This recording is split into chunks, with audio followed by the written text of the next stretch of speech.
Hi. Hi. Hi guys, welcome to Erin Clinton's Movie Phone. I'm Elmo. Movie phone. Again, my keep doing God. that. I am not Elmo, and that was a horrible Elmo impression. And this is not a phone. That sounded more like Bobby. Bobby's World from, what's his name?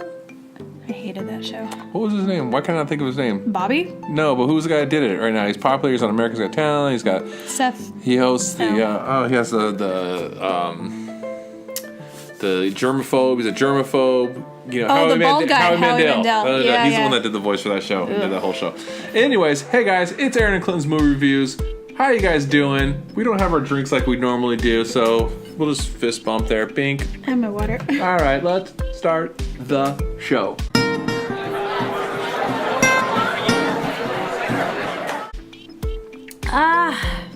Oh, doo-doo-doo-doo. There we go. Beep, beady. I was drinking. Hello. So today we are reviewing this one we're excited about. Yes. One of our favorites. Yes. I think we say it every time, but this time we actually mean it. I feel like we say that every time, and then we actually this time we actually mean it. The cult classic Office Space. Yes. Yes, we have DVDs. We're old. The classic Office Space. This is, oh man, so good. this is such a good movie. There's so many parts in here that so quote, so funny, so many dumb things in it. I love it. Jennifer Aniston, of course, she doesn't play like a huge role in it. She kind of comes in a little bit later, but she's. This was kind of the beginning of her like movie career. Yeah. Like, she wasn't doing a lot of movies yet, and this was one of her first. Yeah. So this was 1990, so it was definitely a long time ago. No, a very long time ago. Mike Judge is the creator, the guy who did Beavis and Butthead, and it's got his sign. It's got even like his kind of characters, and there's some of the people from Beavis and Butthead, even the way they talk, and some of the things you can recognize it if you were ever a Beavis and Butthead fan. yeah.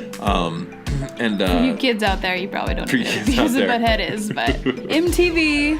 Yeah, Shout out to MTV. MTV and their cool shows that they used to do every. and King of the Hill. That's right. Beavis and Butthead. Yeah. And Well, that was the King of the Hill was his other one. follow-up. Yeah, was the because one that he was did. the character, their neighbor or whatever.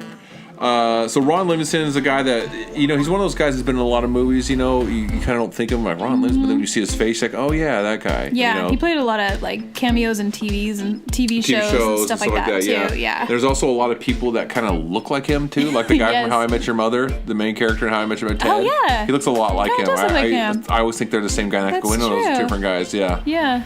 But the main plot is basically, it's going to the office every day for work, basically. Yeah. It's like everybody's work day, basically. Anybody and everybody who has ever worked in an office with cubicles, this is the movie for you. Yeah, you know the feeling. You've been through these things. You will know the commuting, the sitting in a cubicle, not being able to see And the whole outside, plot, like- the bosses that annoy you and you can't do anything about it. And the boss is totally like from Beavis and Butthead. That boss, Yes. we're gonna need you to stay this weekend. this Saturday. Yeah, You're gonna have to come in this weekend. You're gonna have to come in this week. Yeah.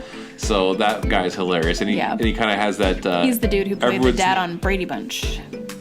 No. The new Brady Bunch. Oh, the newer Brady Bunch. Yeah, not the original. No, right. no. Yeah, it's like he's dead. Yeah, unfortunately, very much so. But yeah. So it's not a huge. I mean, I guess the plot is that they find a way to scam the company out of money, taking just shaving percentages off of like a a cent. quarter of a penny. Yeah, and just having to go into a separate account, one of theirs, off of all the transactions they do. Because the reason they do this is because they have a massive layoff in the office, and the two of his friends get laid off, and so they're like, you know what we're gonna do? We're gonna screw this company over by taking money from them. I'm sorry, and you just got me. So you said to their friends, what if his friend's name is Michael Bolton? It's like so stupid. And everybody thinks he loves Michael Bolton. Yeah. He's like he hates Michael Bolton. Oh, you must really like Michael Bolton. And he's like, no, I hate him. No. And he's like, why don't you just change your name to Mike Bolton? And he's like, because I had the name first. It's like it's like this before he was famous. Before he was famous, his name was Michael Bolton. So. And then when there's a scene later in the movie where they're bringing these guys who are kind of assessing all the workers because they're laying off so many people to see if they're going to keep or not. Yeah. And when they're assessing him, of course they're just like huge Michael Bolton fans. So they're joking about. He's like, and he has to be like, yeah, he's great. Yeah, he's got to pretend the whole time he loves. He's like, he hates Michael Bolton. But I just love that kind of joke. It's such a stupid little, hey, let's make him his name Michael Bolton, and we can throw a bunch of names about, I love that. about him getting compared to that. But so the main character, he is like kind of like a nervous wreck. Like he works in this office, and he works in a cubicle, and he hears about the layoff, and he gets like kind of freaked out about it. And then he ends up hates his life, and already hates. Yeah, he hates the cubicle life. He hates having to report. He hates everything. And he goes with his current girlfriend to a hypnotist. The hypnotist ends up having a heart attack while hypnotizing him. Right. Like, he's basically telling the guy, like, you don't have a care in the world, and everything is just rolling off your back. It's so nice, and da-da-da. And he doesn't knock him out of the hypnotist. And while the hypnotist is doing this, he's sweating more and more. It's almost like he's falling into it. His heart is like, he's like going like this, and then all of a sudden he just topples finally counts over. down 10, 9, 8, 7, 6, all the way down to 1, and we finally gets down to 0. He just boom. Yeah, but he doesn't knock him out of the So he's stuck in the state of whatever, like everything is great, and he just feels great. And the guy's like dying on the ground. He's just like, everything is good. Like, he just. And that part's so cool because you watch that, and it's almost like. You go, God, you want to be that way. I mean, not that bad. We don't care about someone dying. Yeah, but you want to be that way where you're almost like. Things do roll off your back easily. Hey, you know what? Work's tough. Oh, hey, we got bills. We'll get through it. Hey, this is how, that attitude of, it's almost like Jerry Seinfeld in his show. He's always like, I'll get through it. Things always even out for me. It's like, it'd be nice to have, there's something about, I wish I could be that way. Yeah. So I stress too much to where I wouldn't be able to. We all do. But so that's really cool seeing that. And he goes and just like, I don't think I'm going to work. Oh, you're calling in sick? No, I'm just not going. You quit? I'm just not gonna go. No, I'm just not gonna go. Yeah, and they're like, what are you gonna do? He's like, I'm just not gonna go. Yeah, and then his girlfriend breaks up with him because he doesn't care about anything. And then he meets Jennifer Aniston, who as soon as he starts not care, or as soon as he starts not caring about everything starts to fall into place. Everything the actually job starts going happening good. Well. He doesn't get laid off. He meets Jennifer Aniston. And starts dating her. And the people who are deciding, like those guys they brought in, I was talking about earlier, deciding, they absolutely just love him. They want to make him manager because they love he doesn't care, his attitude is so good. Like, man, you are really, He's all, so you like your work? And he's like, well, I wouldn't call it work. Or like, he says something about like, I wouldn't call it work. So you work hard. And he's like, well, I wouldn't call it working. And they think it's hilarious that he's just like, doesn't care. Just so truthful about everything. Yeah.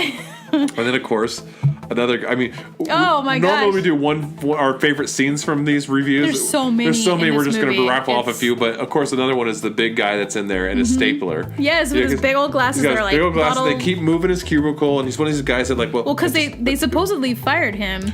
But they forgot to send the letter to him. Right. So he was fired. He's not receiving paychecks. He just shows up every day. Working. Yes, but he keeps working. So they don't have the heart to tell him that he's fired. They just keep moving him further and further away from people working, and it eventually puts him in the basement. And then he carries his stapler around with him the whole time because it's his red stapler. One red stapler. And that's his one thing that he has. And finally someone takes it or it goes boss missing takes or something. Yeah. Because he was in the basement and he basically tells him like, just basically just leaves him in there. Like he's like, this is your space now. And then he takes the stapler and he's like, that's the last straw. He's like, oh, I need this, and he's always mumbling and stuff, but it's still funny because like he's always mumbling something. He goes, okay, but my staple, okay, can't come just burn the building down. Okay. Like just like I was like, what did he just say right there? Like he's gonna burn the building down, and of course, what happens? The building ends up burning down. We don't know who did it. We have no idea. But he's standing out there while it's burning. Yeah. But they should have took a stapler. He's walking away with a stapler. And like he's just like he burns the place down. He gets his stapler. And just like happy. Yeah. So they end up thinking, and like I said, spoiler alert. So they end up thinking they're gonna get caught because of whatever, all the stuff going wrong. Things and stuff. Went wrong. And once it burns down, they're okay and everything like that. So they end up kind of getting because he wrote a letter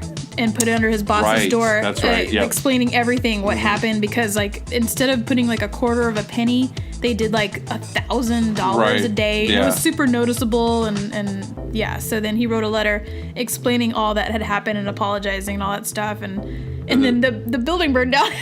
So the letter went bye-bye. And the funniest thing, that the Michael Bolton dude, he's super duper into rap. Yes. And they're like hardcore heavy rap. That hardcore like gangster rap. And he's like handing out flowers. Yeah, and he's sitting there, he's like just listening to it all hardcore. There's this black dude handing out flowers. He turns it down like he's like all quiet. He turns it down and rolls his windows up. Then when he gets back behind me, like turns it back, I was like, you lit.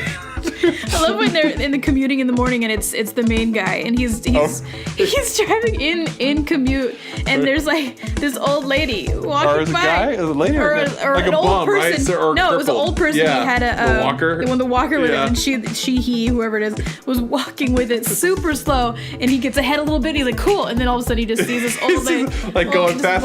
The traffic's so bad. He's going. He's like, I'm going so slow I could see gum. Yeah. Like, it was just like so slow. That's a Jerry Seinfeld joke. Oh, yeah, I know, but it just reminds me. Yeah, it does. And because it's true. I think of that joke every time when I see that part. Well, that's the thing. It's like, I've been in commutes gosh, probably almost my whole working career. Seinfeld said it's so bad that eventually it's going to go where we'll be driving backwards. Like, God, this traffic is horrible. You know what I mean? Making me go back. Yeah. But one more favorite scene, that the computer or the printer that's always messing up on them, and they finally take it out to the field and just beat the crap out of the printer with their music's like heavy rap. It's like heavy, it's all slow motion. It's like they're initiating someone into a gang or something. You know, just beating the crap out of this thing. And then Michael Bolton, like the one that hates it the most, because he's had so much problem. They're like done with it. They pull it away. Of course, he like runs back towards it. Starts. And they have to pull him. They have to pull him back. Pull him off it. He's like, no, like let me get at it. It's like it's this printer, dude. Calm down. Oh my god. So yeah, if you can't tell, we love this movie. Many great scenes.